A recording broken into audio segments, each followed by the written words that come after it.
Bonjour à tous et à toutes, je reviens aujourd'hui avec un nouveau tag. Et oui, c'est le deuxième d'affilée sur ma chaîne, mais là c'est un projet tout particulier que en fait on a réalisé avec plusieurs youtubeuses qui sont des copines.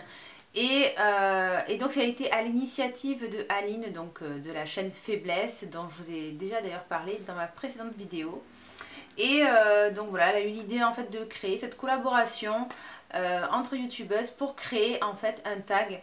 Et c'est un tag à l'occasion de la journée de la femme qui a lieu le dimanche 8 mars. Par contre, cette vidéo, je ne sais pas si je vais pouvoir la mettre le dimanche 8 mars ou le lendemain. Mais voilà, sachez que c'est par rapport à la journée de la femme. Chacune a participé pour ce tag et a apporté sa petite touche, que ce soit par les questions, etc. J'ai trouvé vraiment cette expérience entre copines super intéressante. Et ce tag s'intitule Être femme en 2015. Donc c'est parti pour les questions. Question numéro 1. A-t-on vraiment besoin d'être mère obligatoirement pour qu'une femme se sente heureuse? Je ne pense pas qu'il faut obligatoirement être mère pour être une femme heureuse. J'ai des amis qui ont fait le choix de ne pas être mère. Mais je pense que voilà, c'est pas parce qu'on n'est pas maman qu'on ne peut pas être heureuse. Alors, on peut être heureuse de différentes façons dans la vie. C'est comme dans tout, chaque personne est différente, chaque personne a son expérience de vie, chaque personne fait les choix qu'elle a envie. Il y a certaines personnes, certaines femmes, qui vont avoir ce besoin vraiment viscéral d'être mère. J'en fais partie, hein, voilà, j'ai ce besoin vraiment profond d'être maman pour pouvoir me réaliser complètement et être complètement heureuse, c'est vrai, mais il y a certaines personnes, tout simplement, n'ont pas ce besoin pour être une femme heureuse. Question numéro 2. D'après toi, existe-t-il toujours des métiers réservés aux femmes ou aux hommes? Dans cette histoire de métiers réservés qu'aux hommes ou qu'aux femmes, je pense que ça fait partie des clichés qui nous sont imposés depuis notre plus jeune âge. Voilà, hein. Pompier, c'est un homme. Coiffeuse, c'est une femme. Voilà. Et je trouve quand même que c'est vraiment dommage, car je pense que ça a empêché certaines personnes de se réaliser tout simplement et de pouvoir faire le métier de leurs rêves. Donc j'espère, du moins au jour d'aujourd'hui, ces clichés sont un peu moins forts, hein, mais malheureusement ils existent toujours. Question numéro 3. Si tu avais eu le choix, aurais-tu aimé être un homme? Alors, étant jeune, oui, j'aurais trop aimé être un garçon parce que j'étais un véritable garçon manqué. Voilà, mes meilleurs amis, c'était des hommes, je traînais qu'avec des potes, même en primaire, je jouais au foot avec les copains et je détestais traîner avec les filles parce que pour moi, elles étaient source de problèmes, source de chamaillerie, de jalousie, de critiques, de chichi. Voilà. Pour moi, c'était une source de problème en fait, les filles. Et avec les garçons, j'avais pas du tout cette impression-là. Et d'ailleurs, eux me considéraient comme leur pote à part entière. C'était assez bizarre, mais c'était comme ça. Voilà, après, en grandissant, etc., bon, j'ai pu rencontrer des amies qui étaient moins chichiteuses et moins pénibles. Et c'est vrai que maintenant, à l'heure d'aujourd'hui, je vais y arriver, j'adore être une femme. Voilà, j'aime être une femme, tout simplement. Question numéro 4. Penses-tu qu'une femme peut être épanouie seule sans être en couple? Bien sûr, moi je pense sincèrement que oui. Une femme peut être heureuse sans forcément être en couple. Je pense que les femmes, elles n'ont pas forcément besoin d'un homme pour être épanouies.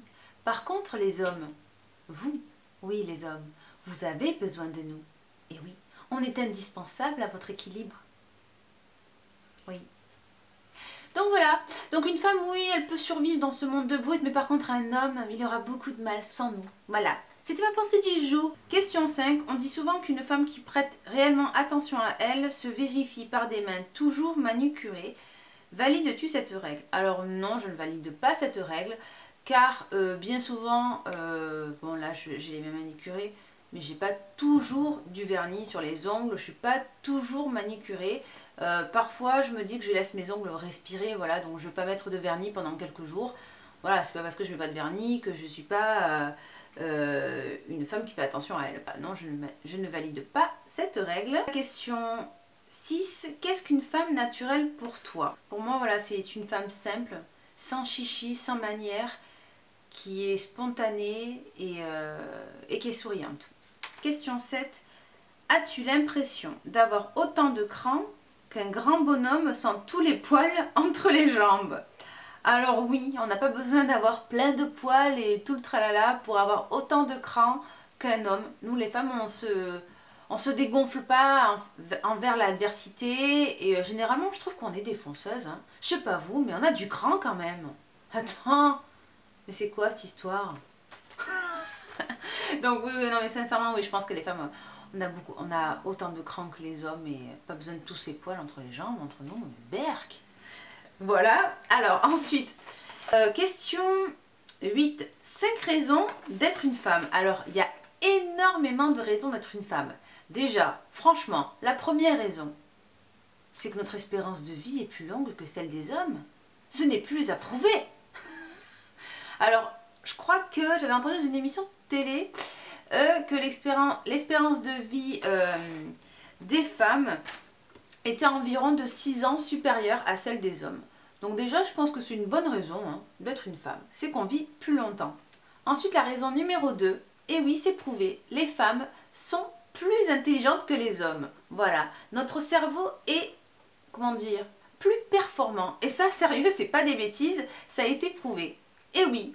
Ensuite, en tant que femme, donc la troisième raison, c'est qu'on peut faire plusieurs choses à la fois. Et oui, nous les femmes, on peut à la fois regarder la télé, on peut téléphoner en même temps. Voilà, on est vraiment polyvalente et on peut faire énormément de choses en même temps. Et les hommes, c'est bien connu, ils peuvent pas faire plusieurs choses en même temps. Et oui, c'est trop compliqué. Et raison numéro 5, je sais pas vous, mais un maxi gros pot de glace peut nous aider à résoudre des problèmes. Et oui, quand on n'est pas bien, on mange un gros pot de glace et bizarrement, ça va mieux. Ou alors, quand on est déprimé, nous les femmes, on va faire un petit peu de shopping, là, on se fait plaisir et ça va mieux. Et ça, chez les femmes, ça marche et pas chez les hommes. Donc, voilà ma 5e raison d'être une femme. C'est qu'un gros pot de glace peut résoudre nos soucis. Question numéro 9. Que penses-tu des hommes au foyer? Alors franchement, moi je dis chapeau aux hommes, aux hommes qui restent au foyer parce qu'ils mettent vraiment leur ego de côté. Parce que je pense que c'est pas évident quand même pour un homme déjà de devenir homme au foyer, de laisser de côté sa carrière pour sa femme. Parce que je suppose voilà, qu'un homme au foyer laisse du coup sa femme réaliser sa carrière professionnelle dont elle rêve, je suppose. Et voilà, de pouvoir mettre son ego de côté, ses ambitions, etc. pour pouvoir laisser sa femme se réaliser pleinement professionnellement, moi je dis chapeau bas. Franchement, je vais pas critiquer les hommes au foyer, sincèrement, chapeau. Question numéro 10. Si tu étais un homme juste pour juste une journée, que ferais-tu? Ben franchement, pas plus que d'habitude. Hein. Quoique, ouais, si j'étais un mec, qu'est-ce que je ferais de plus? Ben non. Franchement, en tant que... Qu'est-ce que je ferais? Je vais sortir le bon gros cliché, là. J'irai faire la tournée des bars avec mes potes. Une bonne bière, une bonne pizza et un bon match de foot, quoi. Non, c'est pas ça? Ah, c'est cliché, ça. Ah, c'est violent, hein. Mais bon, voilà. Non, franchement, en tant que mec, j'irai voir mes potes... on irait boire des coups, on irait manger des pizzas, on irait se mater à un match de foot. Voilà. Gros cliché, mais franchement, c'est ce que je ferais. Question 11. Qu'est-ce qui représente le plus la féminité pour toi, mentalement ou physiquement? Ouais, pour moi, la féminité, déjà, c'est pas forcément physiquement. Dans ses attitudes, dans son comportement, dans sa façon de parler, de s'exprimer, pour moi, c'est ça. Parce que pour moi, la féminité... ça va pas s'arrêter à de longs cheveux ou à une jupe, quoi. C'est-à-dire que pour moi, une femme aux cheveux longs n'est pas forcément plus féminine qu'une femme aux cheveux courts. Une femme aux cheveux courts peut être autant féminine qu'une femme aux cheveux longs.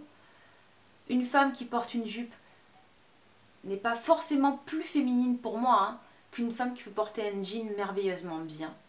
Voilà. Pour moi, voilà, la féminité, c'est vraiment un ensemble d'attitudes, un ensemble voilà, de comportements, de façon de s'exprimer. C'est pas physiquement pour moi la féminité. Question 12. Tâches ménagères que pour les femmes ou aussi pour les hommes? Alors, j'ai envie de dire heureusement que c'est aussi pour les hommes, les tâches ménagères. C'est quoi cette question? Non, vraiment. Concrètement, voilà, les tâches ménagères, elles doivent être... Voilà, les tâches ménagères, c'est autant pour un homme que pour une femme. Après, c'est vrai que nous, en tant que femmes, on va préférer faire certaines tâches, hein, comme faire les lessives, bon, voilà, il y a toujours des tâches qu'on préfère. Après, entre nous, les hommes, ok, ils se reposent sur nous, hein, la plupart du temps. Ah, j'ai pas envie de faire la vaisselle, tout ça. Mais vous savez qu'un homme qui fait le ménage, ben l'air de rien, enfin moi je sais pas vous, mais le mien, il s'applique. Alors il fait pas souvent le ménage, hein, vous voyez, je balance. Il fait pas souvent le ménage, mais quand il le fait, franchement il s'applique. Quand il passe son petit balai dans tous les petits recoins, franchement c'est mignon. Il passe très bien le balai, il passe très bien la serpillière, il n'y a pas de souci pour m'aider au quotidien à faire le ménage. Après la seule chose que monsieur ne veut pas faire, c'est la vaisselle. Ça il déteste faire. Mais voilà, en tout cas les tâches ménagères pour moi c'est autant pour les hommes que pour les femmes. Hein. D'accord. Et la question numéro 13, que t'évoques ou que penses-tu de cette phrase? Derrière chaque grand homme se cache une femme. Voilà, derrière chaque grand homme se cache une femme, on peut même dire certaines fois, on peut même dire d'ailleurs, derrière chaque grand homme se cache une grande femme aussi. Bien souvent, derrière un homme qui est devenu important ou qui a réussi sa carrière professionnelle ou etc., il y a toujours une femme derrière, une femme bienveillante qui a su, comment dire, épauler son mari, qui a su être là pour lui dans les moments de doute, etc.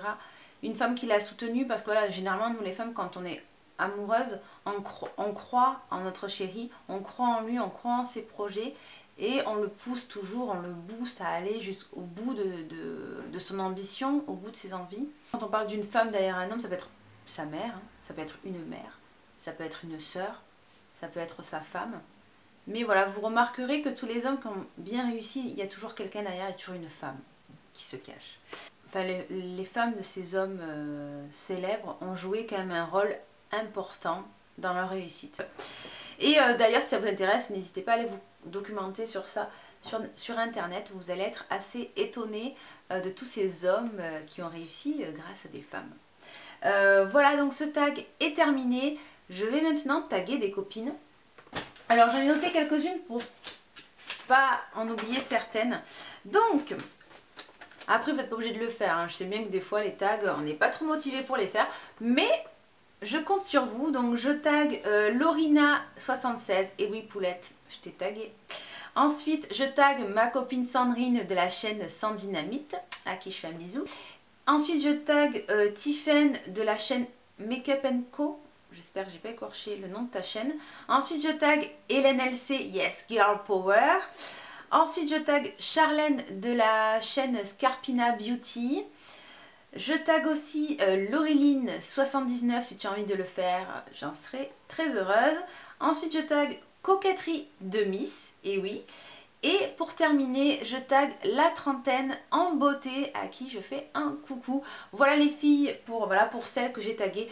Si j'en ai oublié certaines, excusez-moi d'avance. Là vraiment j'ai fait une petite liste, j'ai dû forcément en oublier certaines, mais je vous taguerai pour la prochaine fois, il n'y a pas de souci. Voilà, donc ce tag est terminé, j'espère véritablement qu'il vous aura plu. Je fais aussi un énorme bisou à mes copines, à mes collaboratrices pour ce tag. Ça a été un véritable plaisir de le préparer avec vous et j'espère qu'il y en aura plein d'autres. Voilà, je vous fais plein d'énormes bisous et on se dit à très bientôt. Ciao!